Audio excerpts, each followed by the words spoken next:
It's Cinemassacre's Monster Madness around the world. When it comes to Czech films, I'm especially a big fan of the surreal stop-motion work of Jan Švankmajer, whom I already made a whole video about.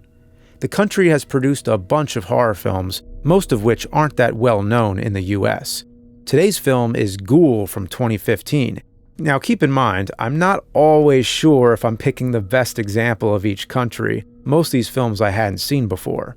While some of this film was shot in Prague in the Czech Republic where it was produced, the majority of it was shot and takes place in Ukraine. It's a found footage movie and was also shot in 3D, which is really weird to imagine. It doesn't quite strike me as a 3D kind of movie, especially when it uses a lot of the running, shaking camera. How would that kind of thing look in 3D? I don't know. Unfortunately, I don't highly recommend this film. The plot is very basic, and there's not a whole lot to see here. It's like if the Blair Witch Project and Cannibal Holocaust had a really annoying baby here. There are some memorable moments, and the setting is great, but most of it's pretty bland. It starts with a group. Ryan, who's a filmmaker, his cameraman Ethan, and his girlfriend Jenny. Jenny is the host for this documentary they're trying to film. They get a Ukrainian girl named Katerina to help translate as they embark on this documentary centered around a notorious cannibal named Boris. To make the documentary aspect a little more believable, there's little touches like censoring people's faces. They also get the help of a medium named Ina when they discover a Ukrainian Ouija board carved on the table. The characters are never likable. They don't seem to respect the grim history of the region involving famine and cannibalism, or take the time to even embrace the culture. And besides, the acting isn't always that good. Later in the film, the group finds some old photos and footage of Boris, the alleged cannibal. What they find out is that a cannibal demon has possessed Boris into eating people to keep his spirit alive.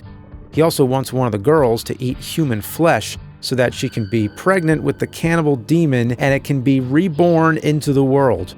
Even with the medium Ina proving the fuckery that's going on, everyone is in full denial and panic mode. The worst character is Ryan, a failed YouTuber. His development doesn't make any sense in the movie. He accuses people with no proof of anything, and suddenly he thinks he's the toughest guy in the Ukraine by doing all the cardinal sins of surviving a horror movie. Like going outside and exploring in pitch darkness, fucking with the Ouija board, and swearing there's all a logical explanation for everything. His girlfriend Jenny comes a close second. You'd think after Ina told Jenny some private things that no one else knew about, Jenny would jump on the let's do the right thing to get the fuck out of here bandwagon. But through the whole movie, she's just a screaming asshole to everyone. I almost feel bad when she's killed, but not really. The movie relies heavily on jump scares, but those aren't good either. Really? A pair of boots? But moments like a possessed person biting her tongue off is genuinely scary. It's a shame because the setup is good and the location is great. Every room of this house is gross and looks like filth.